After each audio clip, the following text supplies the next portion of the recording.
Welcome back. I haven't talked about the spiritual eye in some time, so let's talk a little bit about the many variations of the spiritual eye that are possible to appear to you in meditation. What does that mean? Where is it coming from? What do I do with it? How do I navigate this and the crown in meditation? How does that all fit together? So, let's get into it.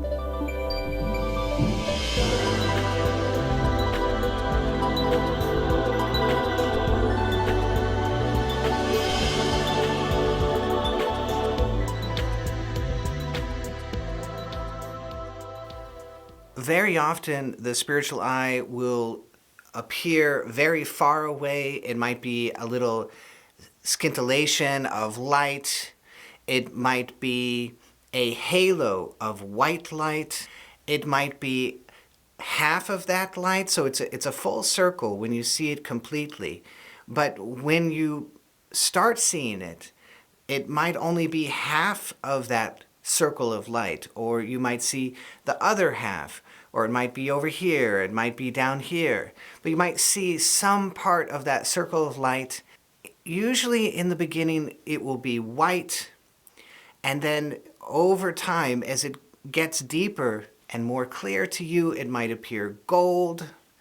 You might just see in your vision a deepening darkness in the center of your vision, as if you're in a dark cave and you're looking into the center of that cave, and you can sense it's a deepening darkness in the core of that cave.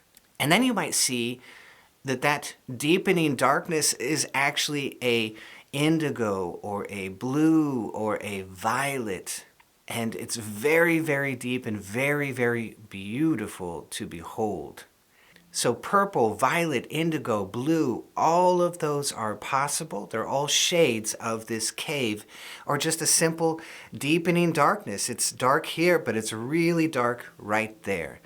And then in the center of that deepening darkness, it's possible that you see a star-like fragment, just a little escaping of white light, and it might come out at different angles. It might be a perfect star, but it might come out at all different angles as you begin to see it.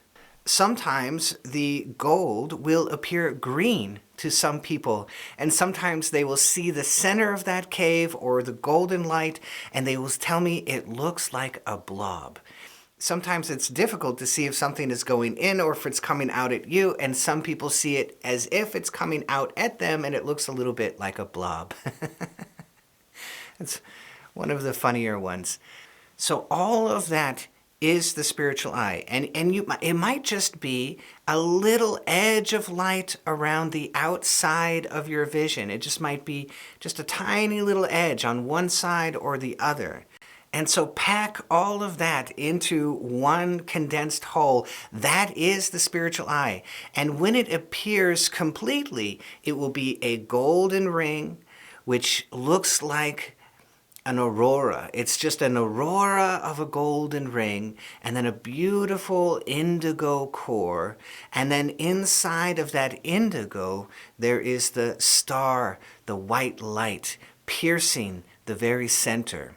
Yogananda, in his commentaries on the baptism of Christ, said that this was the actual dove descending from heaven, that one circle was one wing, and the blue circle was the second wing, and the star was the beak of the dove descending from heaven, baptizing Christ. So all of that is possible. All of that is the spiritual eye. So it's a really beautiful blessing, however it comes to you. And many, many times, yogis will say to me, this is what I saw. I don't think I was seeing the light. And then they tell me what they saw, and it was one of these. And I say, yes, that was the light. That was the spiritual eye. And they say, oh my God, I saw the light. So there's a doubt inside of us very often. Is this really happening to me? And 9 out of 10 times, I'm always saying, yes, that is actually happening to you. Now there's also a progression of this spiritual eye, and this is where it gets quite deep, because at the beginning it might appear far out to you, as if it's far away, and then it will come up gradually and get bigger and bigger and bigger until it's right on top of you. I had a beautiful experience once. It felt as if it came down and kissed my forehead.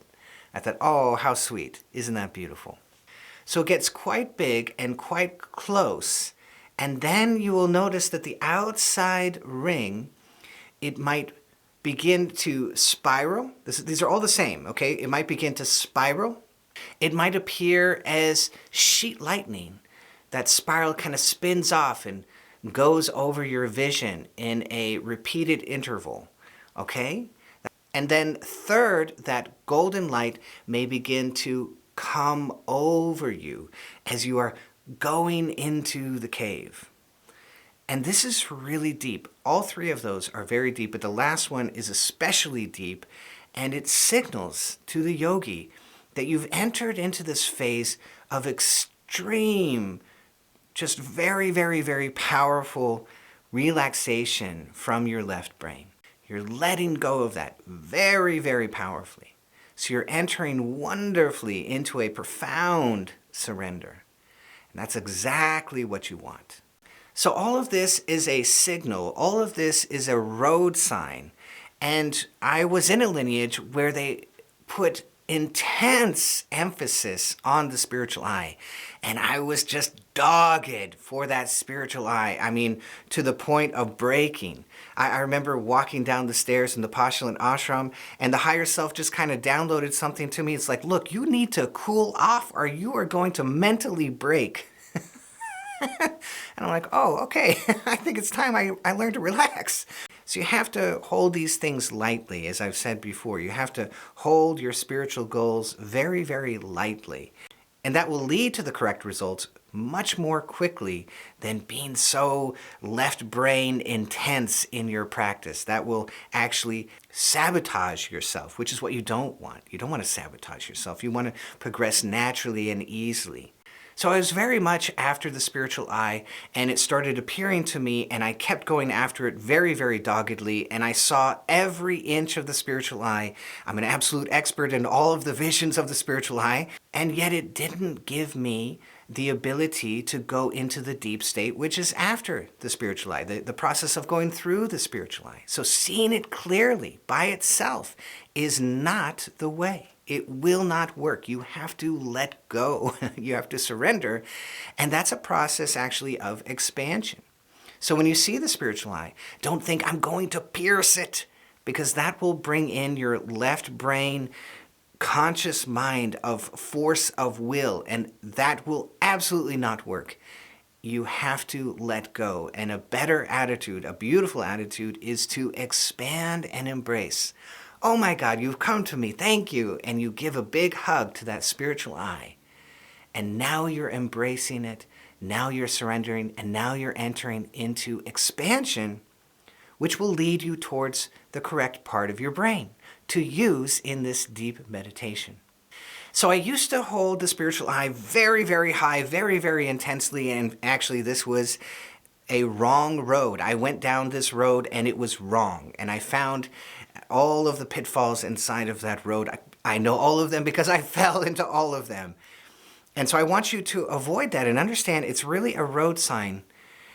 And sometimes you see the sign as you're going down the road, and sometimes you're so into what's happening on the road, you kind of miss the road sign, and yet you still make it to your destination. So don't think that you absolutely must have all of these experiences in order to have a deep meditation. That is not true. But very often, as we're going into these deep states, as we're entering into the deep brain, these things will appear to us, and so having knowledge of them will be beneficial so you know what is going on. So what is the spiritual eye actually? I believe it's the corpus callosum. That all of spirituality is a letting go of your left brain, predator-like mentality. I must do.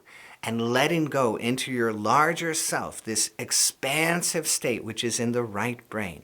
So that whole journey from the left to the right, we're going to pass through and use the corpus callosum.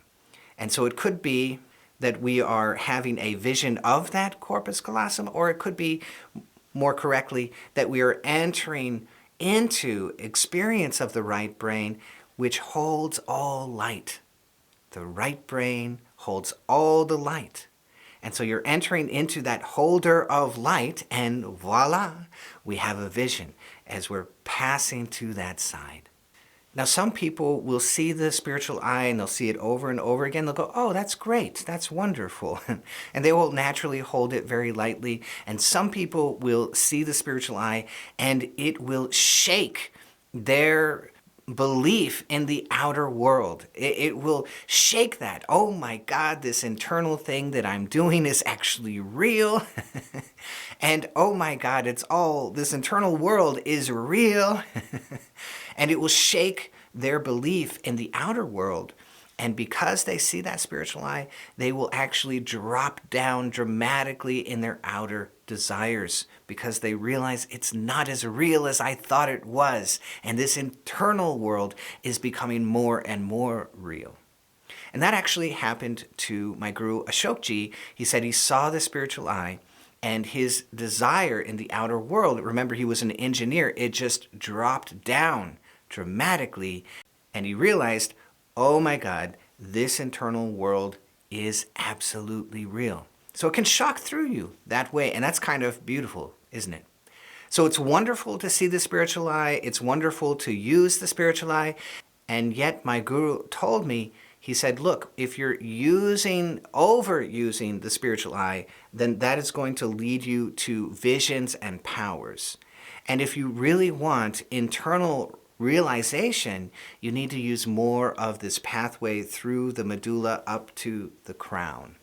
Now that's very interesting. And what he's talking about is this essential teaching of the yogis that the front of the body holds the doorway of the chakra and the back of the spine holds the inner core of the chakra.